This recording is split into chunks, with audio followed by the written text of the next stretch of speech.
que o que a Lívia disse é levado, é o que Lívia disse, é levada ao erro. Sim, no estelionato a pessoa é levada ao erro. Sanúcia, no furto mediante fraude, a subtração e inversão da posse do bem. No delito de estelionato, por sua vez, ocorre a adulteração do medidor de energia. É o barulho do avião, pessoal. Energia elétrica, de modo a registrar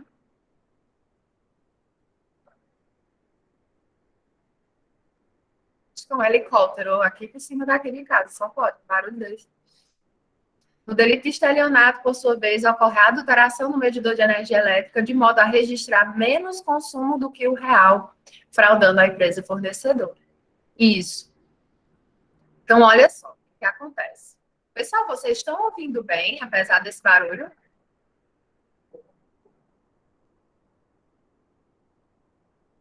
Tá, né? Ótimo. Sim, professora, tá tranquilo o áudio.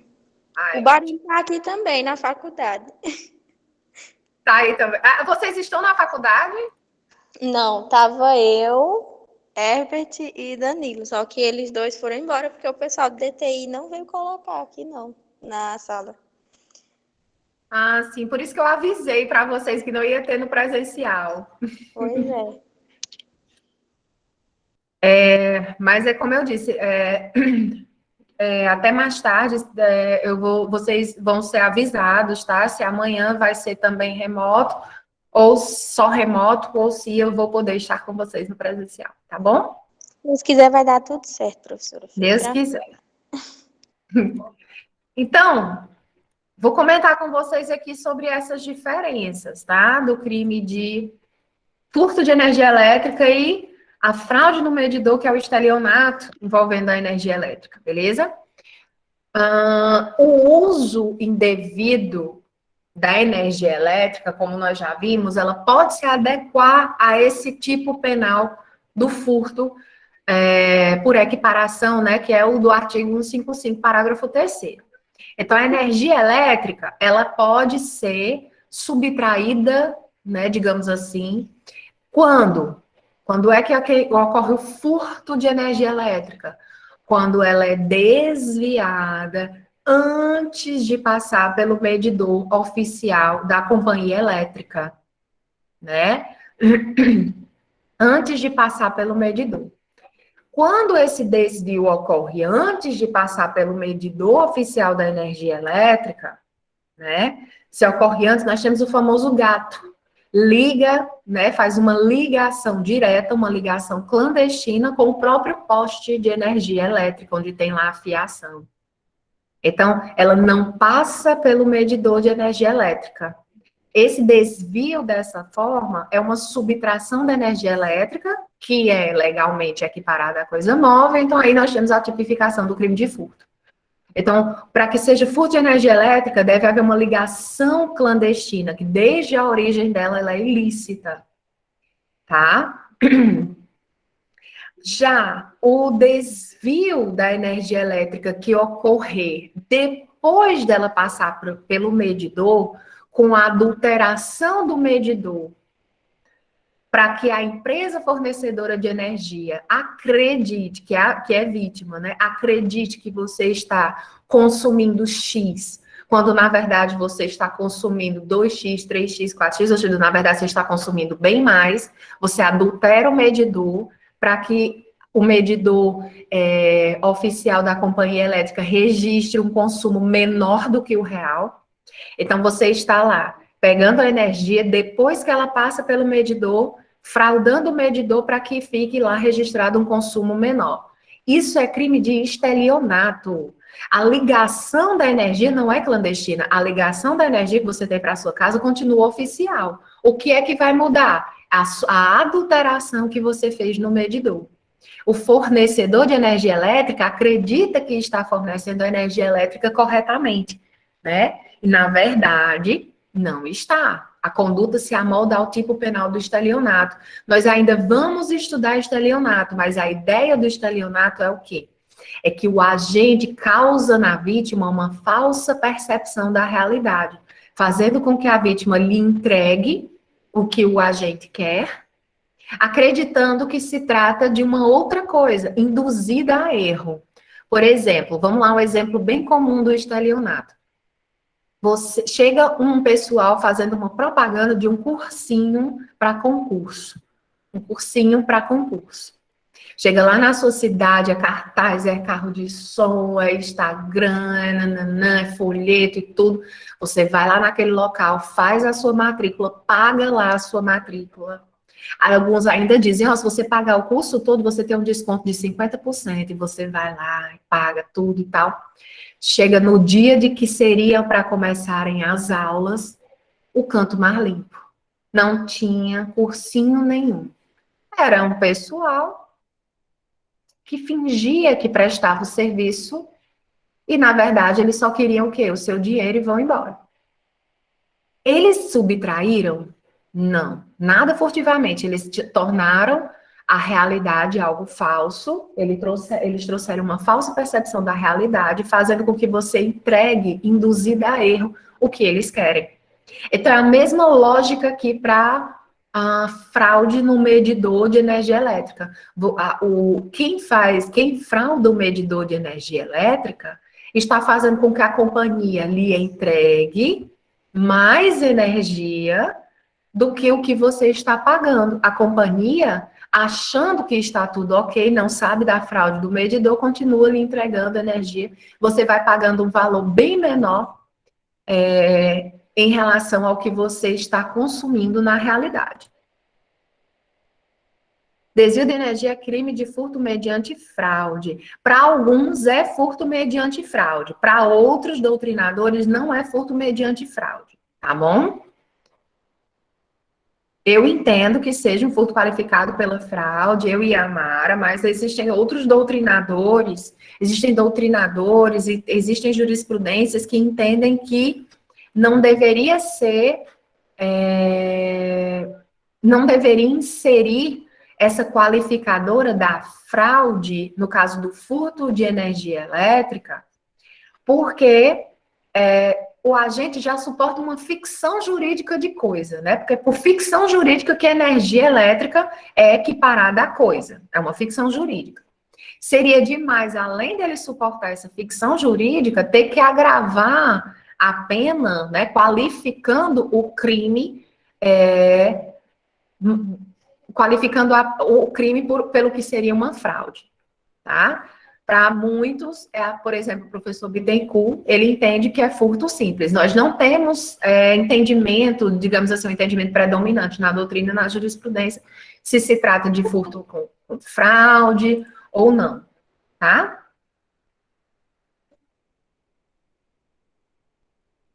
Isso, Mary. Isso mesmo. Qualquer pessoa que tenha a intenção de enganar alguém para lhe tirar vantagem. Isso é o estelionato, né? Essa é a ideia do estelionato. Tudo bem aqui com essa diferença entre furto de energia e estelionato de energia? Tranquilo. Tranquilo. Pronto. E aí, o furto de energia, pessoal, pelo que vocês pesquisaram, pode ligar o microfone e falar, tá? Sem problema nenhum. É crime instantâneo, crime permanente, crime continuado. É o quê? Por quê? Lembrem do porquê. Justifica.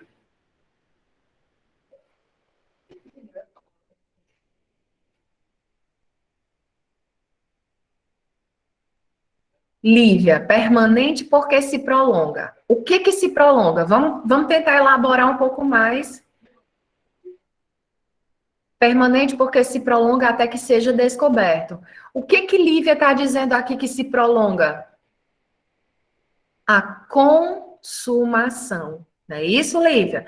É permanente porque a consumação se prolonga no tempo, né? E para que ele pare de se consumar, bastaria a vontade do agente para isso.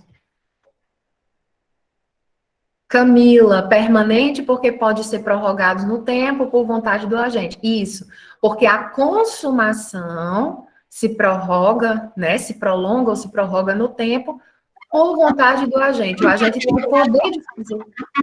Oi? Oi, Sanúcia, tá falhando. Pessoal, vocês estão entendendo o que a Sanúcia tá falando?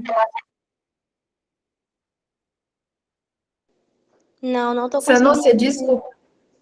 Sanúcia, desculpa, mas a gente não tá conseguindo entender o que você falou, Sanúcia. Pode ser um probleminha no teu microfone e também você tem a opção de digitar, tá? Se preferir. É, eu acho que é o teu microfone. Vocês estudaram crime instantâneo, crime permanente, crime continuado lá em Direito Penal 1. Não foi isso? Então, o que é que acontece? Né? Só lembrando, vamos lembrar um pouquinho. Quem não lembrar direitinho o que é crime permanente, crime instantâneo, crime continuado, pode depois entrar em contato comigo que eu posso passar o link de umas aulas que eu tenho sobre isso, tá? E quem recorda, quem tá ok, ótimo. Então, só rapidamente aqui. Quando é que eu tenho um crime continuado? Quando é? Quando é que eu tenho um crime continuado? O agente, mediante mais de uma ação ou omissão, ou seja, o agente mediante mais de uma conduta, pratica 2 ou mais crimes da mesma espécie, né, devendo os subsequentes pelas condições de tempo, lugar e maneira de execução e outras semelhantes ser havidos como continuação do primeiro. Então, no crime continuado, eu tenho diversas ações. Cada uma dessas ações é um mesmo crime. E a lei vai considerar, por motivos de política criminal, como um crime único. Por exemplo, imagina que eu quero juntar 3 mil reais para comprar um celular, tá? E eu trabalho numa loja. Eu quero juntar 3 mil reais para comprar um celular. Eu me planejo para, num prazo de 30 dias, se em 30 dias cada dia, eu furtar, eu subtrair 100 reais, em 30 dias eu vou ter os 3 mil, concorda? Então, qual é o meu objetivo? É só os 100 reais? Cada dia eu penso, sim. Não, meu objetivo é juntar essa quantia de 3 mil reais e cada dia eu vou lá e tiro 100. Cada dia eu tô praticando um crime de furto, não tô? Já pensou ter que somar todas as penas por causa de 3 mil reais? Eu tenho que responder por 30 crimes de furto? A pena mínima do furto, pessoal, é de 1 ano. Imagina aí se formos juntar essas penas, que eu pegue a pena mínima na modalidade do furto simples. Vamos imaginar que seja furto simples na menor das penas. Se eu for juntar todas essas penas, daria aí em torno de 30 anos. Então, isso não seria proporcional, por causa de 3 mil reais. O que é que acontece? Por razões de política criminal, quando o crime ele não é cometido com violência ou grave ameaça, quando são condutas reiteradas, né, crimes da mesma espécie, a lei considera por motivos de política criminal como um crime único. E a pena vai ser, como vocês lembram, do crime permanente majorado. Então, o que é que acontece? Quando eu tenho mais de uma conduta, ou seja, mais de uma ação ou omissão praticando 2 ou mais crimes da mesma espécie, maneira de execução e outras semelhantes, um é tido como continuação do primeiro, eu tenho aí o crime continuado. É diferente do crime permanente, porque no crime permanente, eu só tenho uma conduta. Eu só tenho uma conduta. No crime continuado, eu tenho 2 ou mais. Aqui, eu só tenho uma conduta, né? E a consumação desse crime se prolonga no tempo, dependendo da minha vontade. Podendo fazer, da vontade do agente, né? Eu posso fazer cessar quando eu quiser. Exemplo clássico é o crime de sequestro. Quando é que ele se consuma? No momento em que a vítima é privada da sua liberdade. E essa consumação, ela se prolonga no tempo. Enquanto a vítima estiver privada da sua liberdade, o crime está a todo momento se consumando. Então, se o sequestro durar 6 meses, 1 ano, ele está se consumando cada dia, mas a conduta do agente foi só uma. Ele privou a vítima da sua liberdade, ele só teve essa conduta. O crime se consumou a todo momento enquanto essa vítima se consuma, a todo momento em que essa vítima está privada da sua liberdade. O agente tem o poder de fazer cessar o crime? Tem. É só ele libertar a vítima, restabelecendo a sua liberdade. É diferente do crime instantâneo de efeito permanente, lembram? Crime instantâneo de efeito permanente. Tá? Crime instantâneo de efeito permanente, a permanência do efeito não depende do agente. Me dá um exemplo, professor. Crime de homicídio. O crime de homicídio é um crime instantâneo. Quando é que ele se consuma? Quando a vítima perde a vida, né? Ele é instantâneo. Instantaneamente, perdeu a vida, o crime se consumou. Crime instantâneo de efeitos permanentes. A permanência desses efeitos não depende da continuação da ação do agente. O agente não tem o poder de fazer a vítima voltar à vida, ressuscitar a pessoa. Então, ele não tem o poder, não depende, a continuidade dos efeitos do crime não depende da vontade do agente. Nesse caso, nós temos o crime instantâneo de efeito permanente, né? E o crime permanente, como vocês já viram. Professora, tem uns alunos pedindo para a senhora aceitar. Por favor, Maria, pede para eles solicitarem novamente, porque para mim não está aparecendo aqui nenhuma solicitação pendente. Por favor. Aqui, ó, Janeide. O furto de eletricidade por meio de extensão clandestina é crime permanente não continuado. Porém, já se decidiu que atua em estado de necessidade, o agente que tem suspeito fornecimento de energia elétrica por não ter condições de pagar a conta faz ligação clandestina. Aí entrou o Luiz Davi, ótimo. Janeide, tem algumas decisões dizendo que é estado de necessidade, né? A pessoa não ter como pagar a conta, faz lá a ligação clandestina, e o estado de necessidade, como vocês sabem, é uma excludente de ilicitude, certo? Pessoal, tudo bem, vocês lembram desses conceitos, né? Devem lembrar desses conceitos e como aplicar crime instantâneo, crime permanente, crime continuado. Deu para vocês entenderem por que o furto de energia, diferente das outras modalidades de furto, o furto de energia, ele é crime permanente. Falei na aula para vocês, na classificação. O crime de furto, em geral, ele é um crime instantâneo, tá? Ele é um crime instantâneo. Nesse caso do furto de energia, a todo momento em que a energia está vindo para a sua casa por conta daquela ligação clandestina, cada dia ele está se renovando no tempo, se consumando no tempo. Quem tiver alguma dúvida sobre esses institutos, vocês podem até falar com o representante de turma, dizer aqui para mim agora também, seria muito bom. Se vocês, se tudo bem, vocês lembram direitinho esses conceitos de direito penal 1. Professora, eu quero acesso a essas aulas que a senhora comentou, viu? Pronto. Eu me lembro, eu tenho umas anotações das aulas de André Jorge, só que é bom ter também outra visão, né, professora? Pronto, recordar, né, também? Uhum.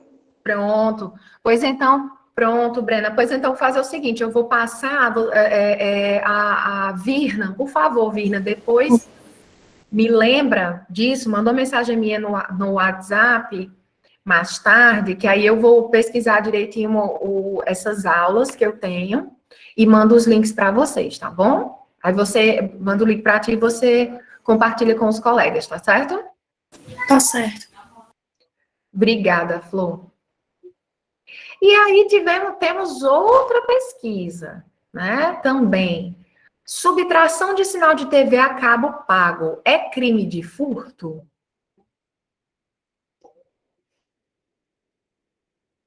Mateus, não é considerado crime, pois, segundo o STF, o sinal de TV não é energia elétrica, portanto, subtrair de sinal de TV é conduta atípica. Esse sim, Mateus, é o entendimento do STF, sim.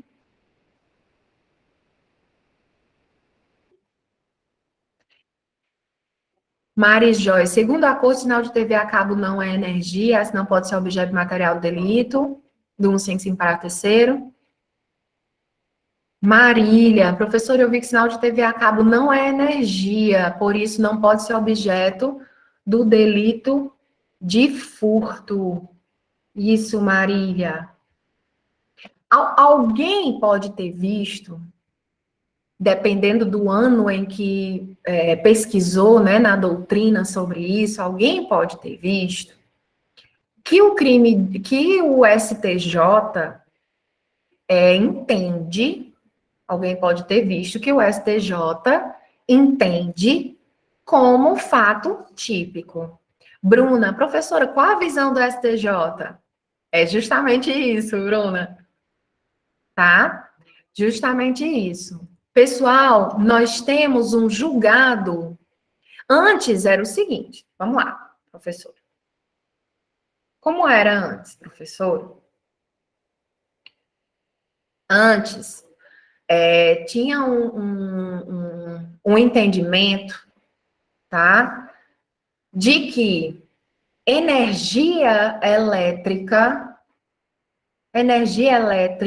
perdão, sinal de TV a cabo não era considerado energia, tá? Sinal de TV a cabo, de TV paga, né? Não era considerado energia. Por quê, professora? Tá? É muito comum, algumas pessoas, tem até pessoas que vendem, né?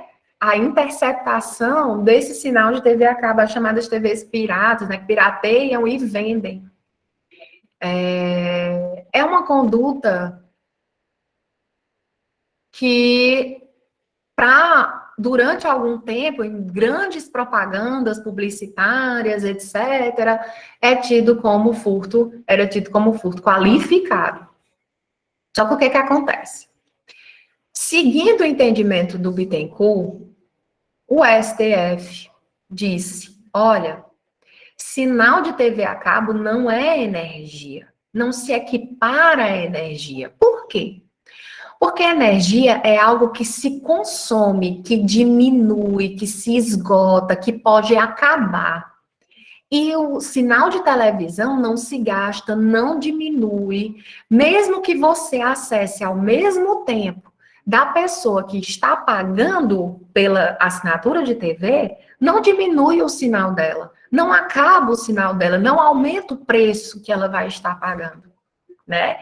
Já é diferente de energia elétrica, né? Se você acessar ao mesmo tempo que outras pessoas, se muitas pessoas acessarem a rede ao mesmo tempo, a rede elétrica pode entrar em colapso.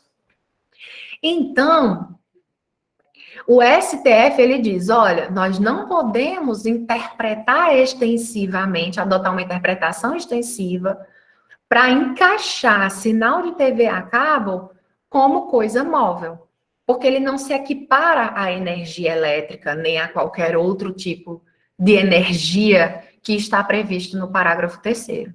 Então, o STF disse assim, olha, a conduta é atípica, como vocês me disseram aqui. Então, você fazer uma ligação clandestina de sinal de TV a cabo é conduta atípica, tá? Nós não podemos aceitar que isso seria equiparado à energia. O STJ, vou já falar um pouco mais sobre isso, outro fundamento do STF para isso. Professora, e o STJ? Pessoal, o STJ, ele tinha o entendimento contrário ao STF. O STJ tinha um entendimento contrário ao STF. Ele dizia que era furto, sim, que sinal de TV a cabo se equipara à energia, sim, que é furto, sim. Só que nós temos um julgado mais recente do STJ, mais recente do STJ, que não diz isso. E tá aí o número do julgado para vocês, ó. RESP, que é recurso especial, né? 1838056 do Rio de Janeiro. Esse julgado é de junho de 2020, junho do ano passado. Não é isso? E aí o STJ concordou com o STF. Até então, nós tínhamos um julgado de 2011, temos um de 2013 que o STJ já concorda com o STF, e temos esse mais novo ainda de 2020 em que o STJ concorda com o STF. Então, as bancas vão ter que ter cuidado ao elaborar questões desse tipo. Geralmente, o que cobram isso são concursos que exigem nível superior, nível médio, dificilmente eles vão cobrar entendimento da doutrina e jurisprudência. Mas é interessante porque antes nós tínhamos essa divergência e agora nós não temos mais. O STJ hoje concorda com o STF, tá bom? Então, hoje em dia, nós temos sinal de TV a cabo sendo interceptado, não sendo equiparado à energia, sendo fato atípico. Professor, e quando o STJ... Olha lá, presta atenção para não se confundir. Quando o STJ dizia que era, sim, crime de furto, o que era que acontecia? Ele se baseava em quê? Ele se baseava, pessoal, no artigo 35, que até comentaram aqui no chat, né? Brena, só um instantinho, Mary. O artigo 35 da Lei 8977. Existe uma lei chamada, que tem o artigo 35, que é essa lei 8977, ela diz assim, olha, captação clandestina de sinal de TV e tal é ilícito penal. Só que ela não traz a pena, Quem lembra como é o nome desse instituto em direito penal?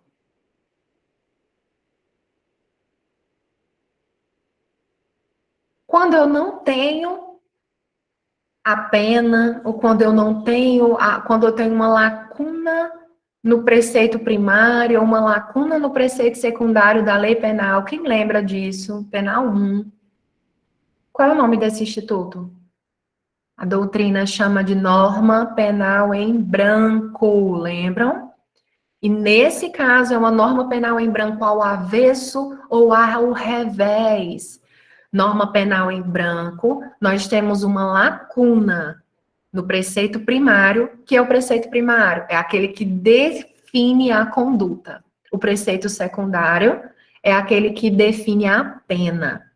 Nós temos aqui uma norma em branco ao revés, porque é no preceito secundário que nós temos a lacuna. Professor, essa lei diz que é um ilícito penal e não prevê uma pena? Exatamente. Olha que absurdo. O legislador se deu ao trabalho de dizer que captação clandestina do sinal de TV é ilícito penal, mas não diz qual é a pena. Para que eu tenha um crime, eu preciso ter uma pena, concorda? O que o STJ fazia? Aplicava por analogia a pena do crime de furto do sinal de TV a cabo. Pessoal, um segundo para eu ligar aqui o computador na tomada que vai descarregar. Só um instante. Só um instante.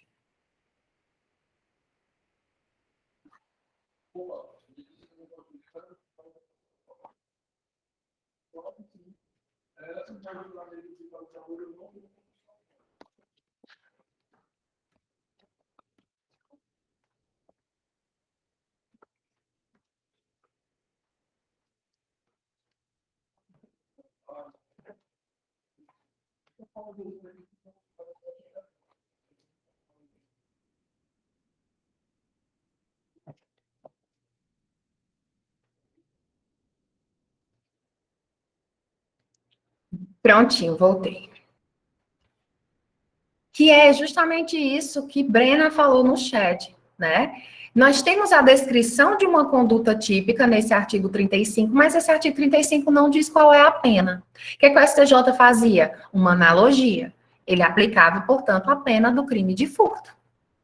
Só que O problema, e que hoje foi, e que então foi reconhecido esse problema pelo STF, afastando, portanto, a possibilidade de ser criminalizada a conduta de furto a conduta de captação de sinal de TV. Por quê? Vocês estudaram em direito penal, lá no princípio da legalidade, que eu não posso ter analogia em malampar. Tem isso, Bruna? Eu não posso ter analogia em prejuízo da parte, em prejuízo do réu. O que é melhor para o réu? Ter uma conduta que não tem pena, se encaixar dentro de um tipo penal. Tipo penal, se você não massa, né?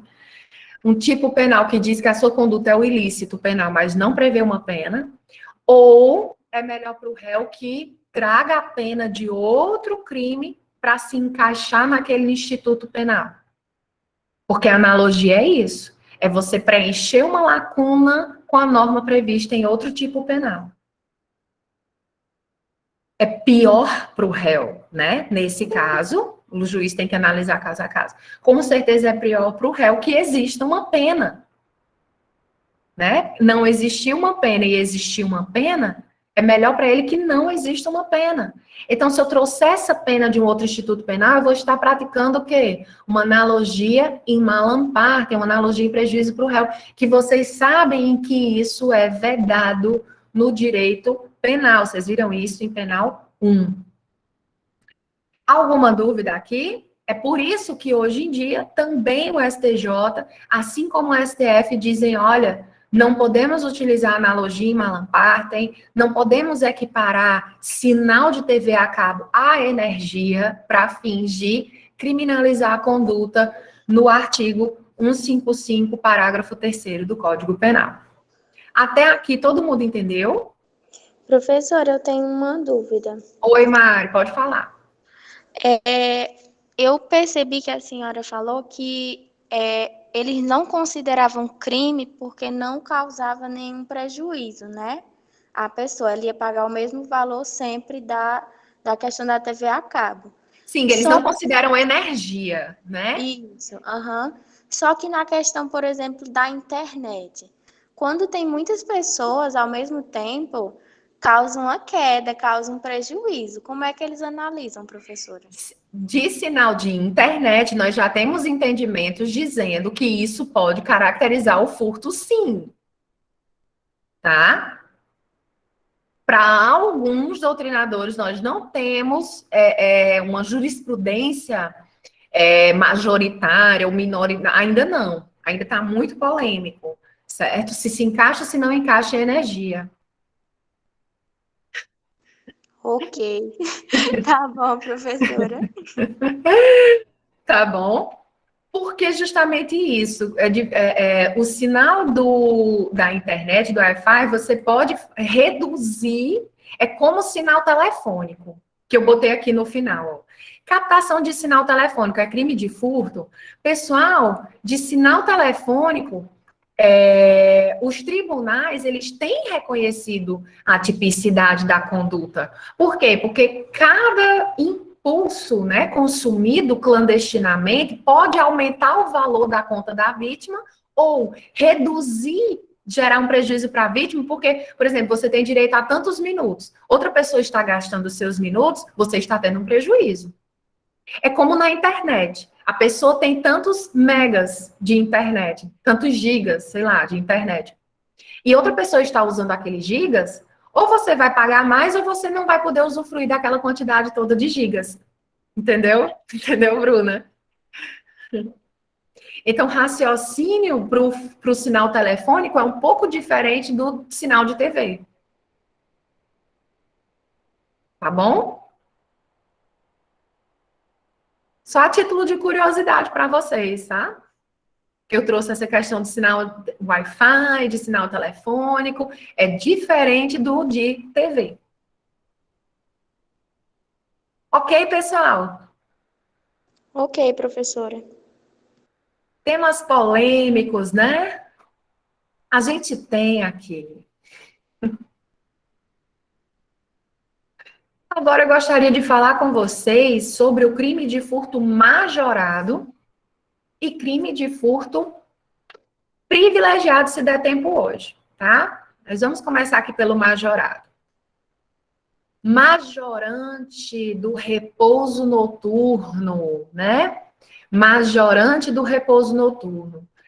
A pena aumenta-se de 1/3 se o crime é praticado durante o repouso noturno. Então, se o furto é praticado durante o repouso noturno, a pena aumenta-se de 1/3. Por que é uma majorante, professora? Porque nós temos uma quantidade de pena que vai ser acrescida, como vocês sabem, é uma causa de aumento de pena que vai estar acrescida na terceira fase. Lembram? Vocês estudaram dosimetria?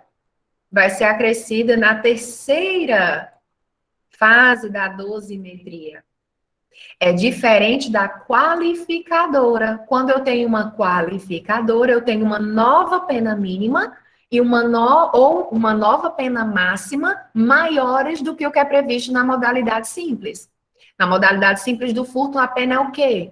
1 a 4 anos. Furto qualificado, 2 a 8, ó. Eu tenho novos patamares maiores do que o previsto na modalidade simples. Então, quando eu tenho esses patamares maiores, o mínimo, ou o máximo, maiores do que o da modalidade simples, eu tenho qualificadora. Qualificadora é na hora da fixação da pena base, né? Na hora da primeira fase da dosimetria da pena. Quem também não lembrar, quiser recordar essa parte também de dosimetria da pena, também tem uma aula sobre isso no meu canal, também é só passar para representante de turma, e ela passa para mim a demanda e eu disponibilizo o link para vocês, tá bom? Quem quiser. Para lembrar dessa questão da fase da dosimetria. Mas e aí? O que significa repouso noturno segundo o entendimento majoritário da doutrina e da jurisprudência? Professora, é quando anoitece? Repouso noturno é quando anoitece? Mário está dizendo algo à noite. Mas será que é assim que o sol se põe? O repouso noturno, Mário, concorda comigo que ele pode mudar de um lugar para o outro? Num sítio, geralmente as pessoas começam o repouso mais cedo, concorda? Num sítio, geralmente as pessoas 7 horas da noite já estão, ó, indo dormir, acordam bem mais cedo, né? São Paulo, na Grande São Paulo, que é a conhecida cidade que não dorme. É até difícil dizer, né, que existe ali um repouso noturno. Então, vai depender de um lugar para o outro. É um critério, pessoal, sociológico. É um critério puramente sociológico. Porque a lei não diz o que é o repouso noturno. Quem diz? A jurisprudência e a doutrina. E aí existem 2 posicionamentos sobre isso. A lei não diz que é a partir das 18 horas, a partir das 20 horas, a partir das 22 horas. Tá? Quem diz isso é a jurisprudência. E a jurisprudência diz o quê? Olha, o juiz tem que analisar o caso concreto. Por quê? Porque vai variar, o que é repouso noturno para um lugar pode não ser para o outro. Vai variar de um lugar para o outro. Então, não é que quando anoitece, se o crime de furto foi praticado assim que anoitece, incide a majorante do repouso noturno. Não necessariamente. Vai depender se naquele local, aquele horário da noite em que o furto foi praticado, já é para aquele local considerado horário de repouso noturno, certo? É a hora em que as pessoas daquele local geralmente costumam se recolher, né? As pessoas vão entrar no estado mais de repouso, afrouxamento da vigilância sobre os seus bens e de outros. Felipe, achei que seguia o mesmo padrão do mandado de 20 a 6 anos. Não, tá? Vai depender dos costumes daquele local. O juiz que vai verificar se já era um horário de repouso noturno daquele local, tá? E aí, você pode se perguntar, mas olha só, um estabelecimento comercial, não fica ninguém lá dentro dele repousando à noite. Tem que ter alguém naquele local, na hora do furto, que for praticado durante o repouso noturno, o local tem que estar habitado. Nós temos aqui alguns entendimentos, tá, pessoal, que divergem. Nós temos um primeiro entendimento que já está ultrapassado, tá? O primeiro entendimento dizia que é indispensável que o furto ocorra em uma casa, um local de residência, né, casa, apartamento, chácara, etc., que tinha que estar naquele momento habitada e que os moradores estivessem repousando naquele horário, tá? Para eles, não se admitia que o furto ocorresse em um estabelecimento comercial, porque no estabelecimento comercial, durante o repouso noturno, não fica ninguém lá. É uma ideia ultrapassada, tá? A causa de aumento de pena no repouso noturno, de acordo com o entendimento que hoje prevalece na doutrina e jurisprudência, para que incida essa majorante, basta que ocorra o furto durante o repouso noturno. Ou seja, quando as pessoas, de um modo geral, estão menos atentas, com menor chance de vigilância, né? Porque estão no horário do repouso noturno. Se um imóvel é invadido durante a noite, não importa se ele está habitado, não importa se tem ou não moradores no seu interior repousando. O furto, de todo jeito, tendo ou não pessoas repousando naquele horário, estando ou não habitado, o furto vai merecer uma reprovação mais severa, certo? De acordo com esse entendimento, que é o que hoje prevalece, nós temos, inclusive, jurisprudência reconhecendo a majorante do repouso noturno quando o furto é praticado em estabelecimento comercial, desabitado, sem pessoa lá dentro descansando. Então, não importa se tem pessoa lá dentro descansando. Vou até colocar o número do julgado para vocês, do STJ, um dos julgados do STJ que reconhece a incidência da majorante do repouso noturno também no furto de estabelecimento comercial, tá? STJ, estou anotando aqui no chat para vocês, RESP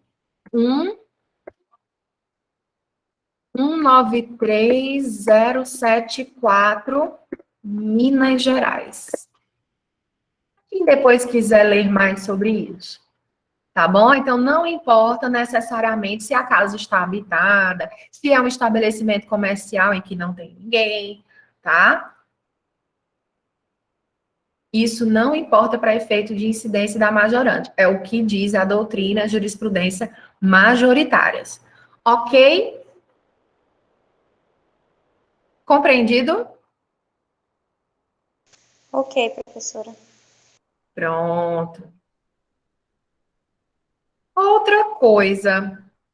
Durante muito tempo, sustentou-se que essa causa de aumento de pena, ela não se aplicava quando fosse um furto qualificado. E isso é o entendimento hoje superado. Está aqui, entendimento recente do STF e STJ. Coloquei para vocês, inclusive, o entendimento de 2020 aqui, ó, do STF. Tá? Tem mais de um, aqui são alguns, do STF e do STJ, que hoje dizem o quê, professora? A majorante do repouso noturno, ela pode ser aplicada, sim, aos casos de furto qualificado. Não impede, o fato do furto ser qualificado não impede que ele também seja majorado, afinal de contas, a qualificadora, ela aparece na primeira fase da dosimetria, que é na hora da fixação da pena base. Depois que foi fixada a pena base, vai para a segunda fase, agravantes e atenuantes. Depois vem para a terceira fase, que são as majorantes e minorantes, ou também chamadas de causas de aumento de pena. São fases distintas. Uma coisa não atrapalha a outra. Então, é possível, sim, a compatibilidade entre a qualificadora, por exemplo, um furto qualificado pelo arrombamento. pela destruição ou rompimento de obstáculo. E isso foi feito durante o repouso noturno. A pessoa vai responder por furto qualificado, majorado. Ok? Vai ter a qualificadora na hora do juiz fixar a pena base e também, na terceira fase da dosimetria, vai inserir a majorante de 1/3. Ok, pessoal? Tudo bem com esse entendimento? Posso avançar? Uhum, pode sim. Pois bem. Outra coisa importante que eu até pedi para vocês pesquisarem, quero ver aí o que é que vocês encontraram, sobre sistema de vigilância. É possível o crime de furto?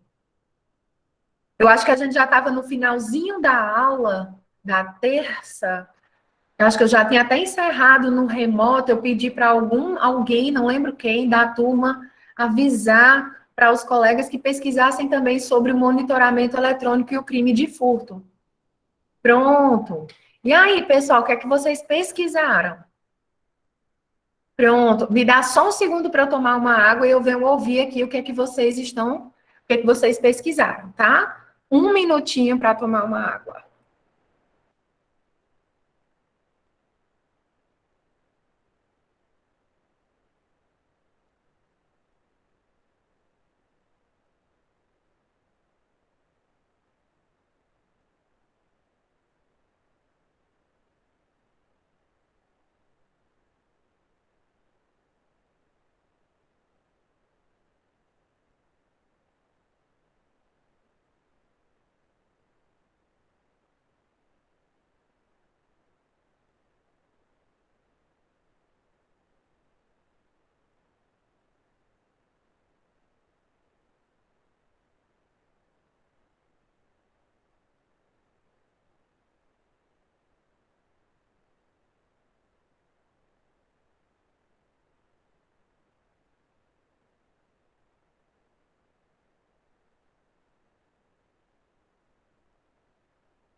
Prontinho. E aí, pessoal? O que é que vocês pesquisaram sobre isso? Se a pessoa furtar um objeto, Mateus,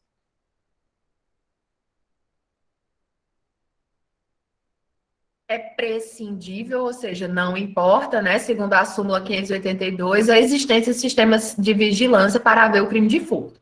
Já Mary coloca outra coisa. Mary coloca é um crime impossível, pois o acompanhamento constante de segurança do estabelecimento impede desde o princípio o êxito do intento da conduta.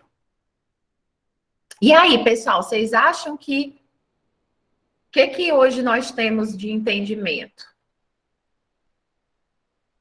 Tá? A súmula aí para vocês, tá?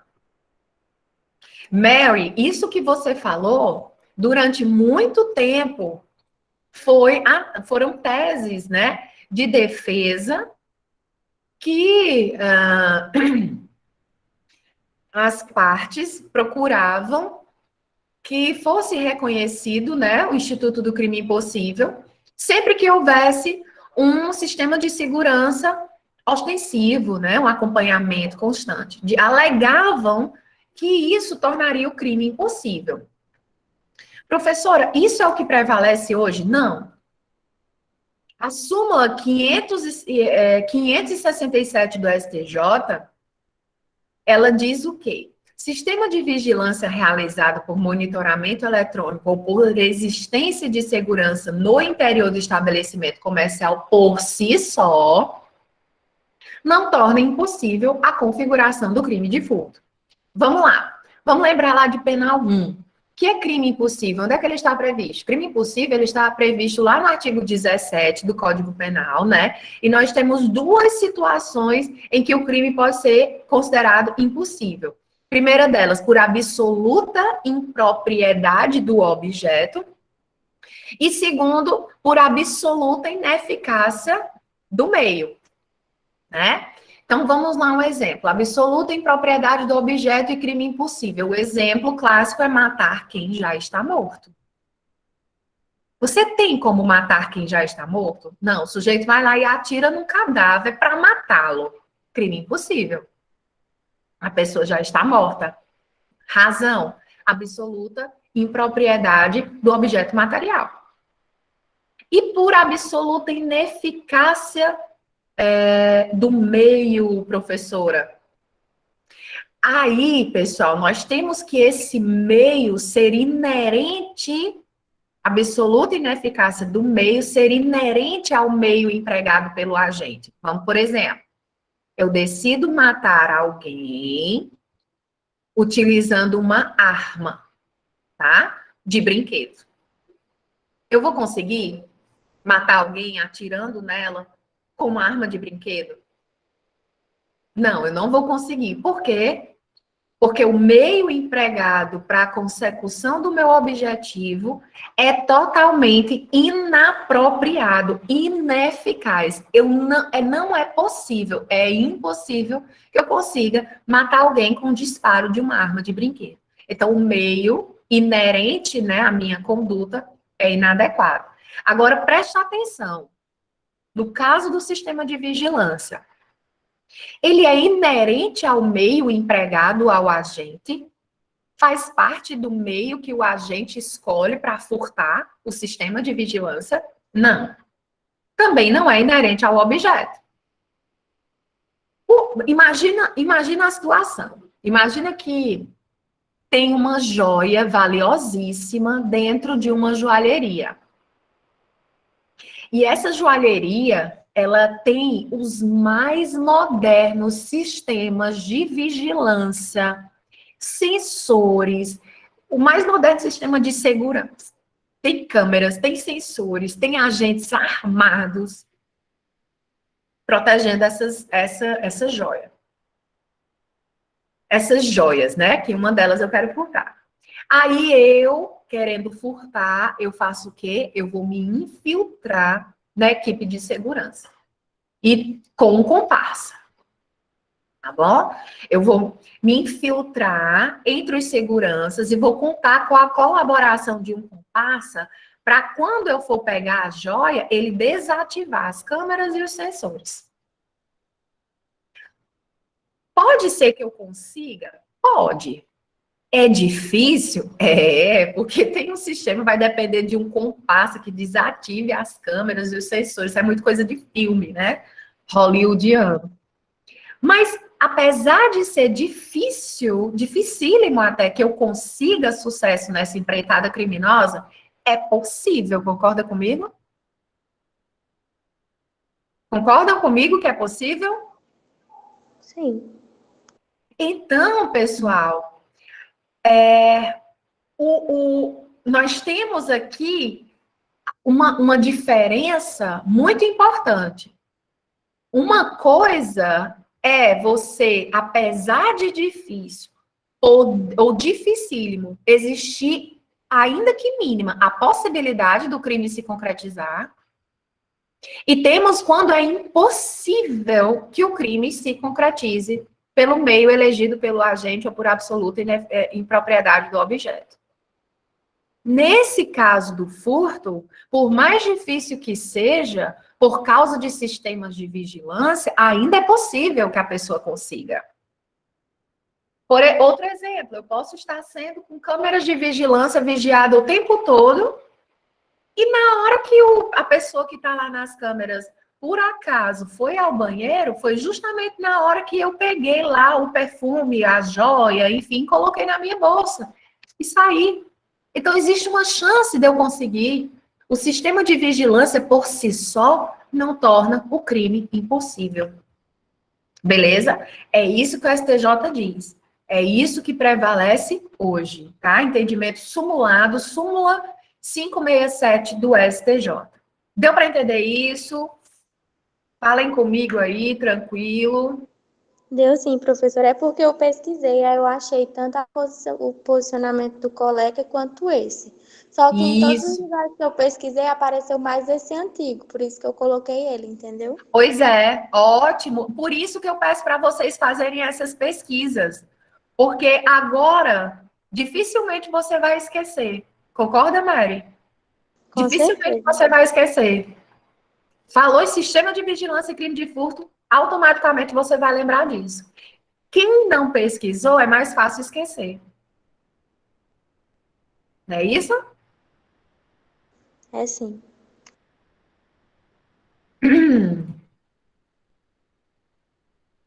Furto privilegiado.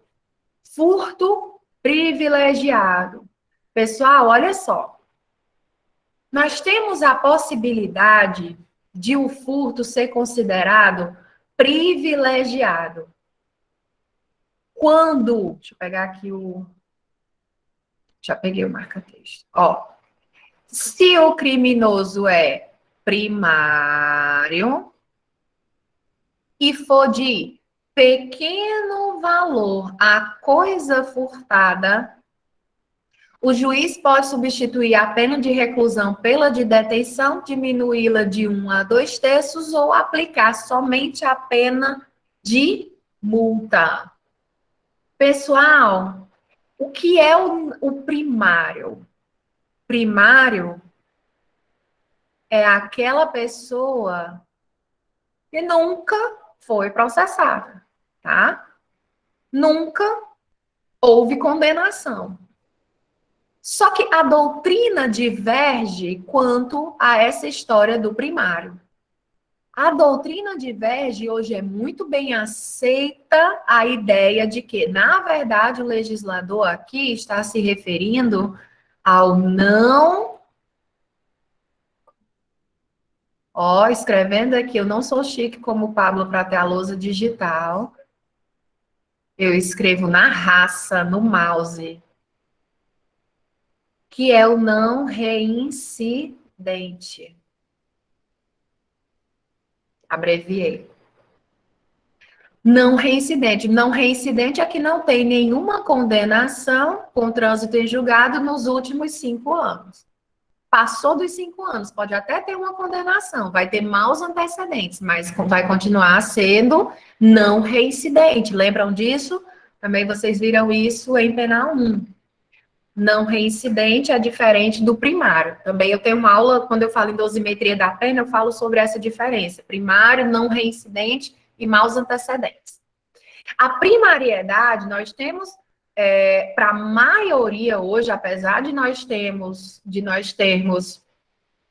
algumas divergências, o que prevalece hoje é que quando o legislador fala em primário, ele quer abarcar também o não reincidente, ou seja, aquela pessoa que não tem condenação com trânsito em julgado, isso é muito importante, não reincidente, quem quiser anotar aí, não tem condenação com trânsito em julgado, ó, tem que ter o trânsito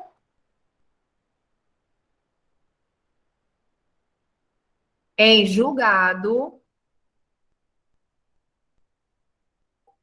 É quando você tem condenação com trânsito em julgado, mais de 5 anos. Ó. Passou de 5 anos, você não é mais considerado reincidente. Só se aquela condenação com trânsito em julgado estiver dentro desse período de 5 anos, aí você é reincidente. Por que que é importante saber disso? Para você identificar no caso concreto se aquele sujeito tem ou não tem direito a esse benefício aqui do furto privilegiado. Então, olha como é importante você lembrar esses conceitos de direito penal 1 aqui em penal 3. Certo? Se o criminoso ele é primário, leia-se não reincidente, pode até ter maus antecedentes, isso não importa. Maus antecedentes, ou seja, tem alguma condenação com trânsito em julgado, há mais de 5 anos, ele vai ter maus antecedentes.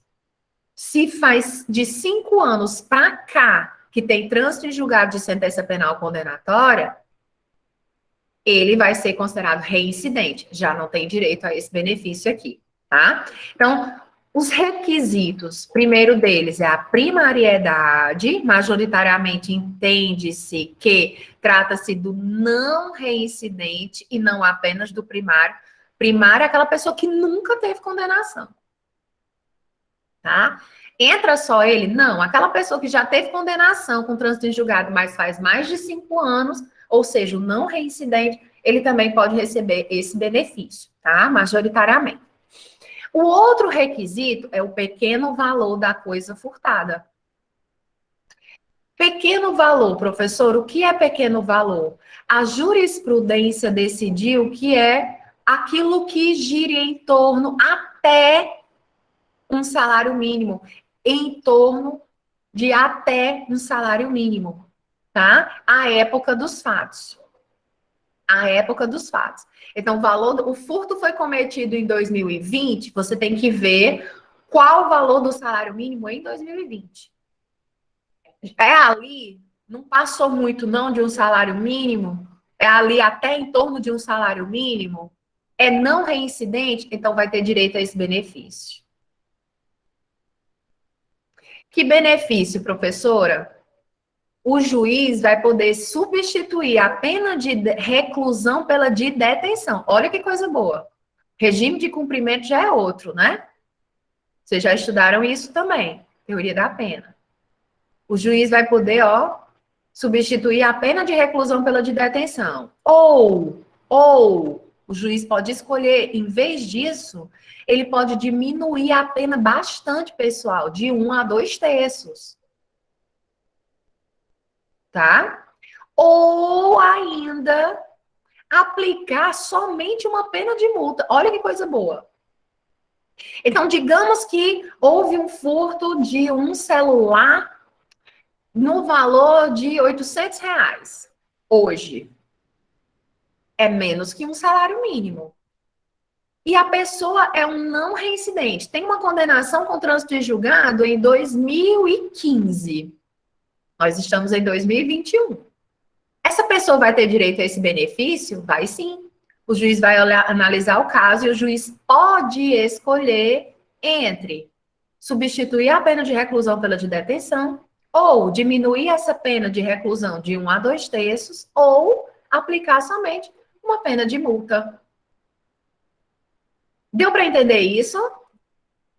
Esse é o chamado furto privilegiado. Vocês precisam lembrar bem dele, porque nós vamos estudar em outros crimes em que ele faz remissão a esse benefício do parágrafo 2º do furto. Então, ó, bom lembrar.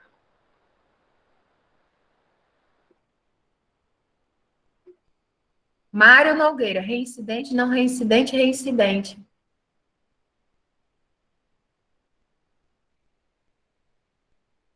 Oi, Mário, você quer... Era alguma pergunta?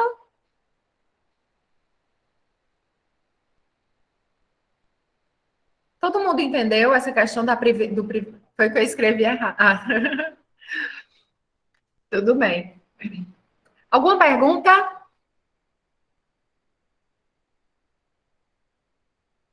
Até agora não. Ficou claro.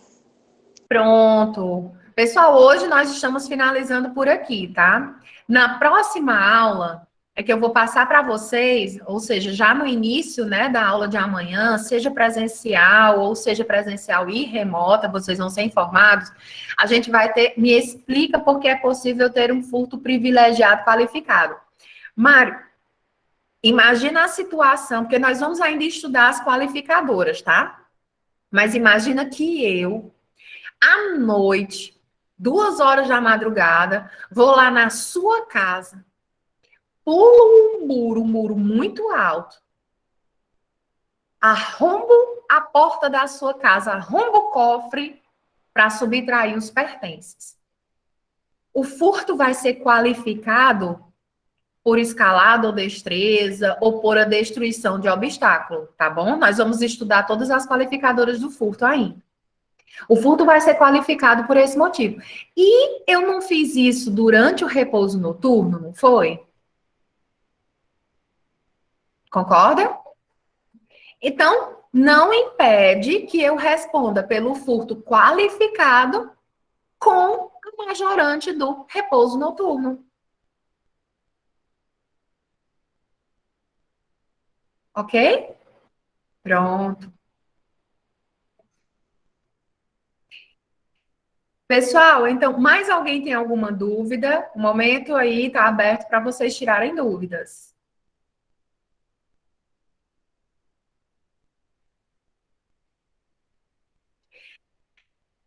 Existe uma diferença, pessoal, entre o furto privilegiado e o chamado furto de bagatela.